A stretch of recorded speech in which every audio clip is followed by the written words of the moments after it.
Welcome to this episode of the Level Design Podcast. I'm Mark Drew and I welcome you to another fascinating exploration of level design in games. Continuing from our previous episode, where we held a panel at EGX Rest Convention, I would like to welcome back some of the panelists to ask some of the unanswered questions that we have on the topic. If you have a question, you can send it to show@leveldesign.fm or tweet or direct message me on Twitter. I am @MarkDrew. With me today is Claire Morley from Threefold Games and Jonathon Wilson from Pocket Money Games. Welcome. Thank you. Hiya. So it's kind of funny because the whole experience of having a panel, did you know that it was one of the most packed out rooms? Yeah, you said this and I was quite surprised, but I also remembered the crowd, like it was kind of bursting at the seams almost by the end. So. And I had like some tweets because I was, if there's video, if someone saw it, there's a photo of me just looking at my phone and it looks like you guys are talking and I'm just like tweeting away or something. But I was actually looking at the questions and some of the tweets were popping up going like, I'm Mark's friend, they won't let me in, help. I was going, I'm a bit busy at the moment, I'd really like to help, but let them in. I got off the panel and got back to the booth, and like some of my friends said they came by, we're trying to pull faces at you. I was like, didn't see you at all. Yeah. Like, you must have been hiding outside the glass somewhere. They have to jump up and wave. Yeah. But for those listening at home, it was a very popular panel, and I think what has led to the birth of this podcast really is that there was a lot of questions that were sent through the app that we're using then called dip.low, I think. I can't remember what it's called. And we ran out of time. It was 45 minutes filled with questions. And I thought, well, it's a shame to let all these questions just disappear into the ether. So I've gathered you back again. You can't get away that easily to answer some of them if you're up for it. Definitely. Sure. And since this is the second episode and we're in a different medium, we're a podcast, wanted to ask you to give like a really short introduction of what you do and what your favorite game is and what's your favorite games to design. Do you want to have a go, Claire? Sure. So yeah, I'm Claire and I work with Threefold Games and we're currently making a first-person narrative exploration game called Before I Forget, which is about a woman with dementia. And so you play as her and you're going around her house and sort of interacting with the things that she owns and seeing the thoughts that she has and sometimes the memories that she has associated with those as well. And it's just about sort of piecing together the story of her life. I also make sort of small personal games outside of that using tools like Bitsy, which is a fantastic free online tool. And I'd recommend everyone to try it out. What's it called? Bitsy, so Bitsy. Okay. And it's on itch.io. Okay. Yeah, so you can just make little small sort of pixel art narrative adventure games. Oh, cool. Yeah, it's great. What was your other questions? What games do I like working on and playing? Do you like working? Do you like playing? I mean, if sounds like you're pretty busy. I don't know if you'd have a chance to. I don't play as much as I would like to be honest. Generally, when I do play stuff, I aim for like non-combat, non-violent games generally. So I play things with a lot of exploration and things that are just relaxing and calm. And I know that nothing's going to jump out at me. That's my favourite type of game. And I'd also like to welcome Jonathon. Jonathon, tell me, what's your favourite level of any game ever? Or tell us what you do instead. Yeah, the favourite level thing's probably harder. I'm Jonathon. Currently work at Pocket Money Games, where since working there, I guess like my main focus has kind of been working with the company to go through their portfolio to kind of identify what games to kind of take forward and stuff like that as well, which is what we did at Res. Two of the main ones that I've kind of seen is Dimension Hunter 2, which is kind of bringing a comic book to life. That's kind of like the vision we kind of have for it. So it has that very kind of not quite cel shaded, but really like monochromatic kind of art style. We have like the comic book effects like popping up like throughout gameplay. So if you remember a game like years and years ago called 13 on the PS2. Yes, I was just going to mention 13. I was trying to find it the other day. Yeah, it attempted to do something like that. And that one was kind of, it was a good chance for me to try arena level design and kind of more first-person combat level design, which is something I hadn't really done before. Because one of the things I do like is, and I've had this fortune to do throughout my career, is work on lots of different types of games, which allows me to try different types of level design. Anything from 2D platformers, which is usually for me, I always find that's more about like ebb and flow. Like if you don't get your jump right, you're going to be slated all over the internet forever because it doesn't feel right. Down to puzzle games. A lot of the puzzle games I worked on were in VR, which brought a lot of its own constraints. One of the more exciting things was when the Quest platform became available and we started to get to design for that, because you actually had 6 degrees of freedom. You could move. You weren't just stuck in a stationary point anymore. But yeah, so trying to find the favorite type of level to build has always been like a hard one to me. I'd say I'm still looking for it, which excites me. It means I'm still learning. I'm still developing. But I have had the fortune of, like I say, working on multiple genres as well. Well, that's really exciting to be able to do that. Yeah. I think it helps if you're working at more, I guess, like smaller scale studios. So like I've worked primarily within the indie like zone of like studios have started out indie and got bigger, heading towards maybe the like AAA indie or like AA space, and then going to pocket money, going back down to that indie space again. It gives you a little bit more to experiment, and obviously because there's loads more projects coming through, you get to experiment a little bit more as well. I guess in a big project, it's going to be a little bit slower in the amount of development that you can do, and input, I guess, or overall input compared to like an indie that's like, oh, we can do anything. Yeah, it's I guess when it's like indie, you don't really necessarily get to specialize, and that's like I say, it's not necessarily a bad thing, but there are some times where, okay, I really want to own my craft in this area, but you can't because you've got to become like a jack of all trades and jump around the multiple areas of design. And then when you get back to that one you love, so like level design, you just try to spend all your time on that little thing. Yeah. Well, let's get on. There's a whole bunch of questions and how the app worked for asking the questions. And we picked a couple of them at the end of the panel, which is in the previous episode, but there were some upvoted by different people. I don't know who they are. So if you're listening to this podcast and you submitted it, I am sorry. I only know either your first name or that you are anonymous. I'm rating these by the number of votes, but I don't know how long they've been voting for. So still voting now. So one question. They're still voting now. They're going to be voting forever. We're going to come back in like episode 400 and there's like the same question with 4,000 votes. Like, why haven't you answered this yet? Yeah, I answered in episode 2. Oh, I haven't gone back that far. Well, if we're still recording it, of course. So this is something that happens to me a little bit. But if you do this, if you're playing a game that you actually haven't worked on, which, you know, there's plenty of games out there that we haven't worked on. What techniques or tricks do you use to evaluate the level design? So can you pull yourself out of playing the game and start looking at the methodology behind it? So I'll try and take a stab at this. So usually if I'm playing a game, I try to still see it as an escapism thing. Like the reason we play games is used to escape and explore the worlds. But it's like once you work in the industry, and I think this is kind of a testament for whatever field you work in, it's really hard to switch off. So if you're not you're observing textures or models or geometry, but like as a designer, you're analyzing anything from interactions to lighting. Can I find where to go? Like, does this collectible make sense? And sometimes it is hard to pull yourself apart from the two. So like we're all still gamers at heart. But once you've started developing and designing games, you start to notice the process and notice the tricks. And my biggest issue is I usually switch back on if I get stuck, because that means I've had to turn on my designer brain and actually start to dissect the level. But if the level is well done and well crafted, it's more likely I can switch off because I just kind of enjoy it as a more passive experience. I'm not like this cylinder that's walking around in the level, just looking at the little tiny minutiae of like the textures. See, when I do that level of analyzing, I'm choosing to do it for research, because like a game might do something I think is really cool, and then I'll go in and I'll actually just dissect this really one like mechanic to see how it's done, how it's pulled off, and just why it works so well. I think one of the things that happens in games nowadays, he says, showing his age, but for example, if you're looking at Silent Hill 2, for example, which I mean, game wise is brilliant, but texture wise and mechanics wise, it's pretty crappy. It was all covered by fog.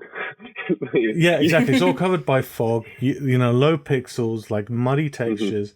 But it's all happening in your head. Like the story's happening in your head, and then you have like Alien Isolation, which it's super. I'm looking at two scary games, right? So I know it's a specific genre, but that both have the same effect that take you away somewhere else. Yes. So even as a level designer, sometimes I'm not even thinking about anything if I'm in the story, right? This is like dun dun dun dun. I'm in the moment, and you're right. If you get pulled out of that moment, but I think what the impetus of this question is how do you stand back? And I think for me is actually play it twice. It's like, hey, I've just finished a level and I had like a real like feeling of, I was trying to think of one level, which is Spec Ops The Line. And I think I kept on going back to a level I had finished, not one that I was finding frustration with. And it's actually just replay it because now you know what's going to happen, right? So when you don't know what's going to happen in a specific level, one part of your brain is working. You know, the surprise me part, I guess. But then when you know what's going to happen, I'm not going to be surprised. I can then start paying more attention about, well, why are these guys throwing grenades? Are they actually throwing grenades? Or are they just saying they're throwing grenades, you know? Yeah, I think replaying something from that point of view, like, I guess that's me saying, if I see something in the game, I'll go back and I'll revisit, like you did with Spec Ops Line, revisit that stage and then study what's going on with it, which can be, like you say, are they throwing grenades? Is it a navigation technique? So it's like, what are they doing to push me down this corridor? So at the time I was immersed and I instinctively just went down. But if you go back and stand there, there'll be maybe some cones or some pipes pointing me in that direction, or the doorway is framed, and then you're like, oh, that's actually quite a nice subtle technique to do it instead of having a massive waypoint telling me to go down here. But when you're in the flow of the game, you probably just bypassed all of that. But when you go back and start dissecting it, you start seeing these individual elements of actually getting you to go down this corridor or go to this doorway. I guess something else that you can do, especially if it's on like your first playthrough, is like actually try and get yourself lost and try and get stuck. And if you've played it through already and you know where you're going, then I guess the other approach is to not know where you're going and see if you can get yourself back to where you're supposed to be going, and then maybe try and figure out what it is that is guiding you back, and what the developers have put in place to sort of say, oh, well, if you've ended up over here somehow, then this is how we're going to guide the player back. And if they haven't done that, then what could they have done? Yeah, and I think just thinking about what at any point the game is trying to communicate to you, sort of maybe that's the sort of thing that's better to do on a second playthrough. Sort of say, well, I know what they're trying to say at this point, and are they actually communicating that effectively? And if they're not, then what might I have done to sort of give an extra hint or give that information in some way?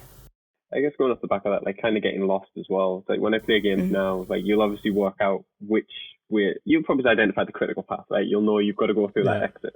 And I'm the player that will go the other way because I'm like, there's going to be a collectible down here or something like that. And sometimes it's a dead end and there's nothing, but about 90% of the time there's something there. It's not progression of the story or anything like that, but there is something on that side for you, whether it's a narrative moment, it's a vista thing, it's a piece of art. It's like there is something there planted for you as a player. I think this is why I have another hate against the mini-map.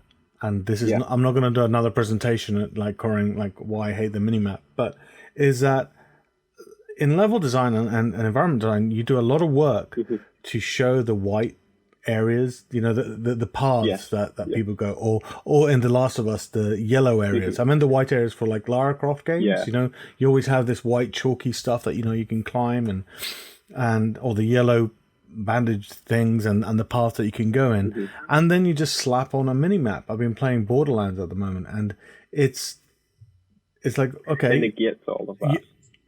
You've negated a whole beautiful like environment that's telling me where to go. You know, there are literal signposts in Borderlands. So I guess this leads me on to the next question from Kyle, who had 8 votes. The problem with how I've written this, it says Kyle-8, which is not, he's not 8 years old, he's actually 8 points. Number of votes is fine. Yeah, it's a number of points. With large open spaces, what is the best way to you to get the player to focus where to go without breadcrumbs or waypoints? So for me, I've design kind of like the opposite of this, where I've designed really small enclosed spaces. But I think what I probably would do if I was trying to approach designing something like that is to try and think about sort of the composition as a whole, and maybe just, I don't know, step outside games and look into sort of like photography and landscape paintings and stuff like that, and see because I mean that's stuff that's been around for like, you know, tens to hundreds of years, thousands of years, whatever. Like they've got the techniques nailed down. So just sort of studying up on things outside of games to see, I guess, stuff like, yeah, composition and contrast. And contrast can be all sorts of things. It could be light and colour and even like level of detail and sort of heights and things like that. Yeah, exactly. So I think that's where I would start from, at least. Walt Disney was a king at this, you know that, right? You know, he's invented the term weenie. Yeah. Have you heard of the term weenie? I think we now use it in level design or game design, I guess, which is a big thing in the background, so like the big castle or the big... It's like your goal. It's like what you're trying to do. Yeah, your goal, right. And one of the things that Walt Disney did with Disney World, I beg your pardon, was change textures. I was just saying is like when you go from one area to the other, the cobblestones change. Okay. Yeah. So you can tell that they're going to the right way or the wrong way, depending or a place that feels different. I think, yeah, when it comes to tackling big open spaces, like I'm similar. I've worked on closed up environments or enclosed environments as well. But like in puzzle games, you've got to draw the player's attention to an item or like where the puzzle is, and then the solution point. So you can apply those things that you mentioned, like contrast, lighting, color coding, and actual signposting as well. The problem is when you do end up doing stuff like this, it's like little like Mark said with Borderlands, is there's loads of this really nice environmental stuff that lead you through, but they just slap on a mini map anywhere to then negating it. But yeah, for me, the contrast one is a big one I found. So when I was way back at university, I first started looking into this. I actually did my dissertation on like subtle player navigation techniques you can use in levels. So that was lighting. Wow.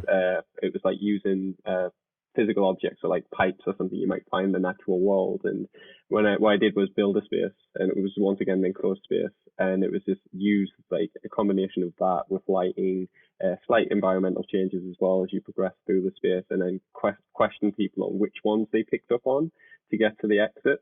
So the pipes. Oh, so with actual user research, this is very interesting. But this was years and years ago. This was before I even got into the industry. So like this was just me doing research, playing games, and this is when you start to like we talked about earlier, analyzing stuff and noticing the color coding, noticing like the yellow stuff in The Last of Us, the white stuff in Tomb Raider, looking into stuff like rivers in Skyrim. So the rivers in the caves always led to the exit. They always ran towards like an exit or something. So having a constant, like a pattern that you always use that's not repetitive in a bad way, but as in like, oh, you know that if there's a river, you can get out of. Yeah, so it's kind of recognizing something. So even that color you mentioned earlier that's used in Tomb Raider, that's almost telling you where to progress as well, like because it becomes that pattern. Anything white is climbable or interactable and stuff like that as well. But contrast for me, I kind of like to use the term contrast allows you to kind of push and pull the player. So you can more naturally push them in one direction over the other. And that can be done in interior and exterior environments through stuff like lighting as well. I guess with 2D level design and with a lot of platformers, the direction is inherent. Yeah. It's just, you don't need to guide the player too much. It's left to right or... No, most of the guidance in 2D games comes down to like telegraphing stuff to them. So like, yes, you're always going from like left to right. But like you've got to make sure like, if they're going to drop and there's going to be something dangerous below them or there's something dangerous coming up, you've got to give them enough time to react. So a lot of it comes down to like camera work or collectibles showing them like the proper jump arc of what to do and things like that as well. And what I've realized from the platforms I have worked on, it is getting the camera right. Like, if the camera doesn't track, you're going to surprise the player and they're going to die and they're going to feel like it's the game's fault and not theirs. You should always make it feel like it's a player's fault. It wasn't the player's fault, no. Yeah. There's a question from Ed, which is, how do you get players to look up? I think... Big arrows. Yeah, well, that may not work. I guess it's sort of like contrast again in a way. It's sort of having, and maybe not just contrast, but having sort of variation in, for example, height of things. If everything's the same level, then no one's You have no reason ever to going look to think no one's going to think they need to look up. So just having things that are at different heights and maybe just something that looks like it might be interesting if you look up. But then also maybe if you have a section sort of early on in the game where you are high up, then the player's kind of going to know that there are interesting things. If that's what your game requires, that the player needs to look up, then maybe sort of somehow tell the player that really early on so that they have that in the back of their mind, and then they'll look for things. That's very interesting, yeah. So like the other way around, like tell them there is an above, look, you're here. Yeah. And then later on say like, well, you might want to look at it. I played a game called, I'm going to get this wrong because I'm not looking it up, is Essence, I don't know. which was you following a little light, and it's very in a very blocky environment. But one of the things they did was either there was light or there wasn't. And I'm not saying this is a basic level design, but it's kind of, if it's very boring down here, make more interesting things as it goes up. And then, I mean, even a light high up. Do you know what I mean? So I guess like here, that's almost using contrast as well, like you said before. It's right. Like you're making it visually look more interesting above you than what it is on your level. So naturally, it should start to lead the player's like eye upwards. And I guess that comes down to other techniques we have on like level design, which is leading lines, which comes from like the use of shape. And that is a very heavy thing that goes between you and the environment artist of what buildings are going to go in here. Do they have straight lines that can direct you, or all these like hanging flags or wires that can actually lead upwards? And actually wires are a pretty big one. Wires are used a little bit in the Division 2, I've noticed as well. Like I've played a bit of that recently, and that'll sometimes lead you to the exit, or it'll be dripping over the balcony where you have to go down or up or whatever. So there's lots of like subtle ways to do it, but ultimately it comes down to contrast and playing with verticality. You need to let them know there is an above, just as much as you need to let them know there's a below as well. But I guess like in like Claire's case, if you were working on an interior space, so let's say a house, and like you started in the basement or whatever, you can get into the really minute, like more subtle things of creaking floorboards above you and like dust particles drip down in front of you. So you're already building up the image in like the player's head. There is something above them, and they're probably going to go there eventually as well. Yeah, I think the creaky floorboards thing, sound is like something that you can use a lot for that. And I think for sort of some of the previous questions that we were talking about as well, you can definitely sort of like, if it's a sound that sounds like it's coming from above, I guess if you're outside, just like birds or a plane or whatever, then like you say, the player will know that there is an above. And it can probably be used to sort of guide the player as well. Like we've got a section in Before I Forget where there's a corridor with several doors that you could go through, but one of them we would like the player to ideally go there sort of early on, so we just sort of open the door and have sound that sort of sounds like it's coming from there, and that's in most cases enough that the player will just sort of be drawn to that, especially because we have sort of an absence of much sound throughout the rest of the game, so it's contrast again. Yeah, no, but that's a really, really good point. It's adding contrast in audio and sound design to anything else. That's very interesting. I have a question here, which more for personal. This is more of a, your opinions on it. But what is a stereotype of level design that you really don't like? I mean, we can all think of the things that we do like, but I guess the easiest one to go for is people just think it's just pushing blocks around. I mean, that is part of it. Obviously, if you do a block out of a level, you do push blocks around, but there's a lot more behind the thought process that you actually go through and to get into that finished level. It's like level design doesn't start and end with the sketch and the block out. I think for me, one thing I don't like is when I guess there's sort of like collectibles that don't really have much purpose, and then I'm thinking my example here is I was playing the remakes of Spyro recently, and I love Spyro, but for some reason like the gems are a lot harder to see in the remakes, and then you kind of, you don't need to get them all, but I always feel like I do need to get them all, but there's some that are just like hidden under a bit of grass, and there's like no reason to go to that patch of grass, and like it doesn't benefit you in any way, but you have to go there and like search for like half an hour.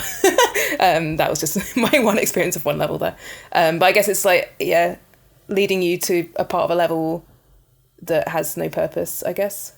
I mean, especially if you hide something that only the people that will like go to every single corner, like in the point and click adventures, the people that would click on every single clicks on the screen, you know. There's one question that came up, which I think is interesting, because I don't think I've seen this, which is that is how to change level design depending on the difficulty setting. So, you know, changing the level depending on the difficulty. I haven't really seen this used. I've seen more, you know, stronger enemies or. Yeah, I guess you don't really see the levels adapt or the environments adapt all that often. The only thing I can really think comes close to this, and I haven't played the latest Tomb Raiders myself, is like I know the latest Tomb Raider gives you difficulty options, so you can choose the difficulty of, I think, the story, Right, the combat, and the puzzles. And you could set them all at different things if you wanted to, or the same things to have an easy experience. But I haven't actually played through it to see what the difference would be between me going through, okay, easy combat, hard puzzles, and medium story. But it would be interesting to see how, like, 'cause to me, the puzzle should be affected by the level design a little bit. So I'll be interested to see how they adapt the puzzles around it as well. I think a lot of it was use of color, if I am so I guess correct. I'm gonna have someone screaming it into their iPhone when they're listening to so this. I guess for them it was like turning on more hints, I guess, for them to do it, which is, once again, it's a little bit level design, but it's not the actual environment itself being adjusted by it's gameplay design, right? Yeah, I guess it depends. Difficulty is this is a really hard question. But like, what is it you're trying to make more difficult? Is it, I don't know, I guess if it's something that you want the player to do quickly, then having more obstacles in the way, I suppose, is gonna, or like that kind of thing, or just making it more like mazy, or if it's, it depends, I guess it depends on the game. But maybe like that's a good place to start, is thinking what exactly is it that I want the player to find more difficult. Yeah, I guess you're right. Identifying where your difficulty comes from is going to be the first point of call, and then you can see can that be adjusted. But I think most games, like Mark mentioned, it's usually strength of enemies, more hit points, or anything like that. But usually it's a case of just throwing more at it at the player, so it gets faster. So if you play an endless runner, if you want to increase difficulty, you're just going to speed up. So your window of opportunity to dodge something gets smaller. So you got to react quicker. More obstacles, kind of like you mentioned. But I don't think there's anything where they did like an easy, medium, and hard level. And I can imagine why, because that would be a production nightmare. It means you've got to do 3 versions of every level you're actually about to make. But then you've got to make the judgment call as well for what are you testing in every stage to deem the difficulty quality. I could see something like that in games like Prey or Dishonored, right? But where there's multiple routes to a goal. I mean, they're not that direct, but yeah, I could imagine it being a QA nightmare. Yeah. Can you imagine? It's like, okay, you can do this on like easy difficulty, but there's no walkway above. Now in hard difficulty, there's guards below and the walkway above has opened. And on super hard, like there's no routes at all. There's just nothing. That's it. Yeah, there's nothing.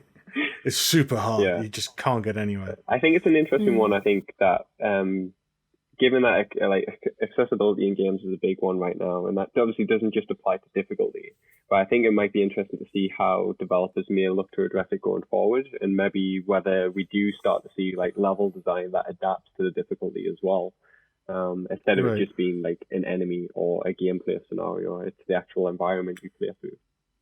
Or the UI, right? Yeah. So like the UI changes and tells you like, hey, have you tried going this way? One of the things, I mean, you hit on one point, which is a tenuous point, which is like how difficult games are or how easy they are. But another tenuous point that keeps on coming up is how long your game is, right? And which factors do you consider determine the length, of levels? Like, are they? I don't know if in time, because I find that incredibly difficult to measure a game. Claire, you've been working on a game. How long is meant to be? Around an hour, we think. Yeah.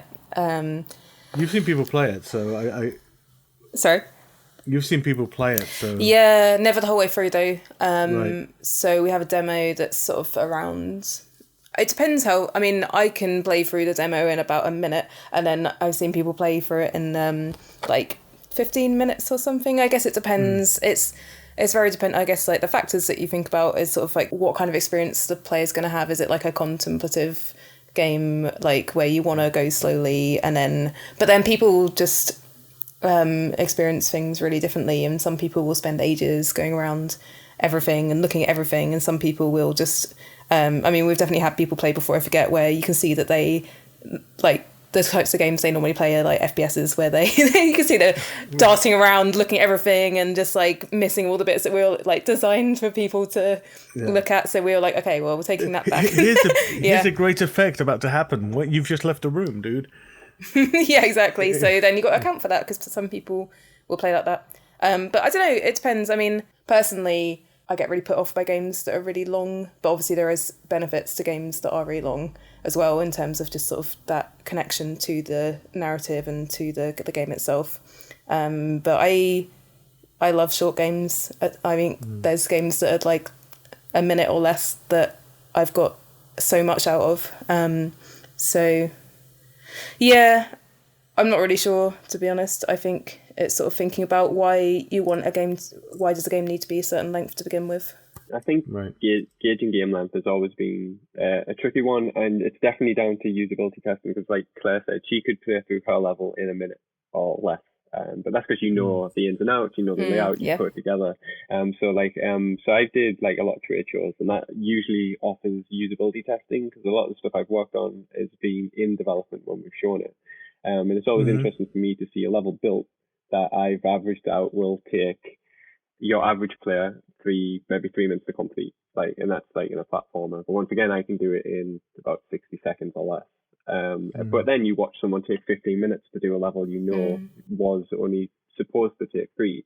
And it is just down to play styles because people will check every nook and cranny. Some people aren't as good at platformers just naturally because it does involve quite a bit of precision, and like that's what starts adding up all the time.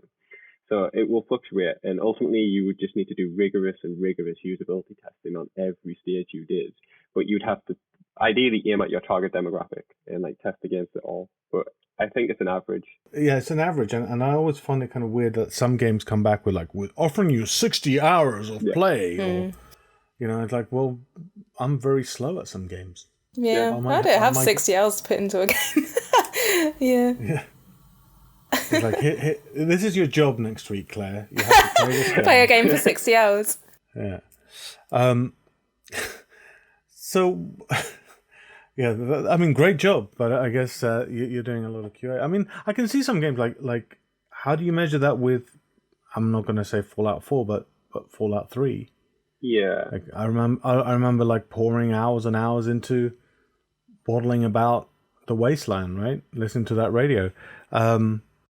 And I think it's that you had that activity to do. You said you wandered the wasteland listening to the radio. No one was telling you to do that, but because there was content there or a narrative on those radio stations there, you were happy to just endlessly wander that wasteland just to get that bit of the content. And that was just a sidetrack, which prolonged your gameplay experience, which would have, I'd imagine, have been factored into whatever they promised the overall game time to be, but it would have been like an average because they know not everyone's going to do that. And most people, they tend to do it by missions. So it's like, how long will X mission take on average? And then they'll do that for them all, total up, and then that's what they're saying the gameplay time is.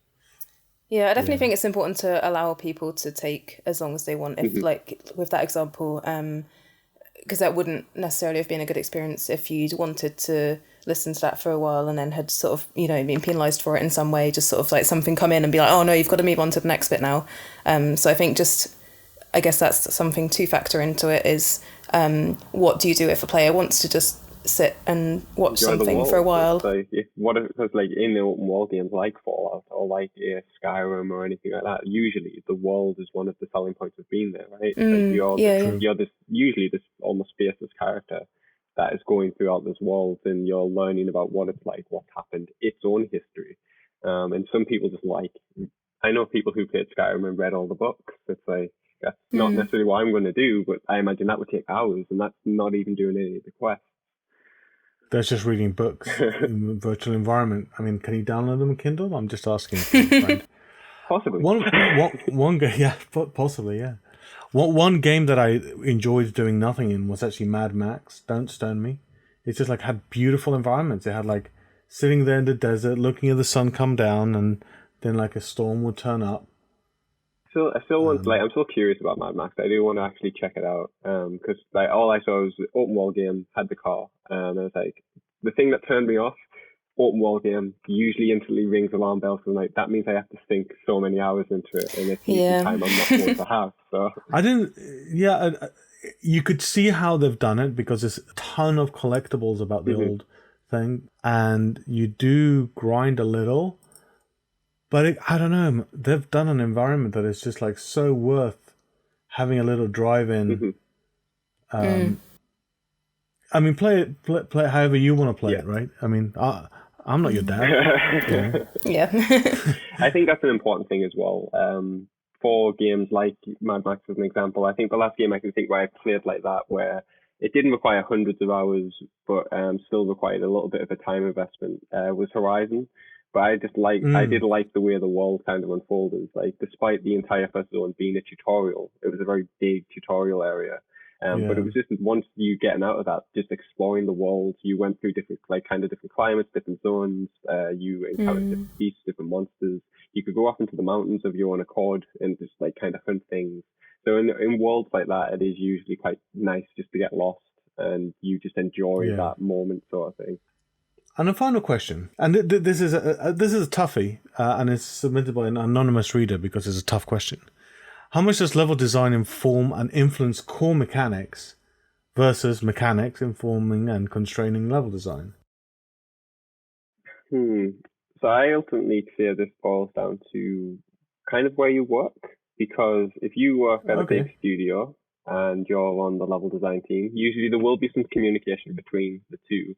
But ultimately, you're given a toolbox as a level designer, like in some instances. So, like, you know what the mechanics are, you know what you have to work with. So you'll have a catalog. I see. So you're placing stuff. Yeah, kind of. But you're stringing it together. But if you don't actually communicate back and forth, how do you know? How does the design team, if it is that bridge apart, actually know whether it works or not? If they're just designing like a wall jump or something mechanic, they need a level to actually test and how it flows together. So you definitely need that communication. But in like some cases, level design eventually does become just the building process. So all the mechanics are done, they're all defined, but you're hopefully brought in before something's signed off to get those final tweaks in to make sure it is a game ready. It does actually work and complement the other mechanics of the game you're building. Because otherwise you're just going to end up with all these disjointed things for level designers now to have to kind of bash together to work.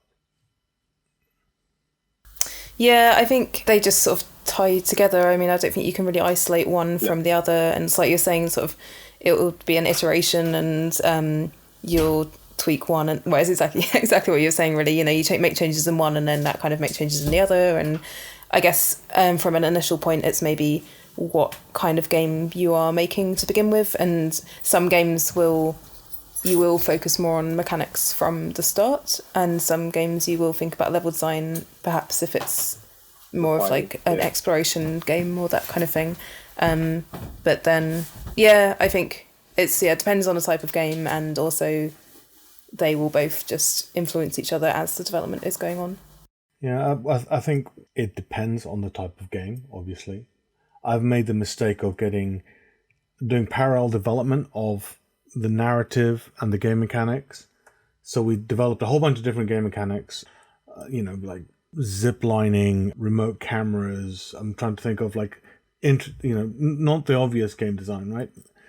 Weighted panels and things that would fall down and things like that. But there was nothing in the story for those things to happen. So we started going, okay, so how can we adjust the story to work with that? And now how can we launch a level that will have these things in it? So, and we got ourselves into a bit of a Gordian knot of so many things coming together that we wanted to put everything into the sausage, and then, it all burst. So then we went back to hey, you can look at things and let's build it up from there slowly whilst the story works. think it's very easy to go, oh, this would be a cool mechanic, this would be a cool mechanic, and then once you've got all your toys, basically you've got this toy box, which is something we kind of brought up on the panel. It's like when you're building a game, especially for mechanics, you'll have a toy box environment where you can go and test them, or you can test them all together. But yeah, if you just have a toy box and you don't have an overarching idea of what the mold is and where they fit in, then you're going to encounter that kind of problem. Well, now I need the narrative to mean I have to do all this stuff. Instead of Right. It's kind of you have a story or an overarching goal of what you're trying to do. And now it's what are these interesting things you can do to get from your next story beat or your next main beat in the mission sort of thing. And the problem is that a lot of that then gets cut. Yeah. Right. That's you've a done sad all one. Yeah. Because, it doesn't fit the story beat or whatever. And on that happy note, I want to thank you both for making this enjoyable episode with me. Hopefully that we can have you on again and answer some more of the questions. There's more questions. There's a lot of questions, isn't there? Yeah. I was going through the document great. earlier and I was I didn't realize we got this many. Yeah, it's amazing. Yeah, from various people called Anonymous, and the Green Balloon Kid. Yeah, Green Balloon was quite an interesting. I was it's a unique one. Yeah, that's a great name. So thank you guys, and you, the audience. I hope you've enjoyed this episode. You can rate us on iTunes. Apparently, if you do that, it means that more people listen to us and shower us with. I was hoping money, but maybe praise and just their ears. If you have some questions, we can add you to the list of questions with better names, and you don't have to be voted on. If you send a question, we'll probably get to it in time. You can do it by sending an email to show@leveldesign.fm, or you can tweet or direct message me on Twitter, and I am @MarkDrew. If my panelists want to be contacted, they can tell you what their Twitter handles are. Claire? On Twitter, I am Shimmerwitch. On Twitter, I am Omni/92. I'll be more interested to see if anyone gets the reference, not trying to spell it. Well, I'm on a sub-recording, and then you can tell me what the reference is. Okay. Thank you very much. Good night.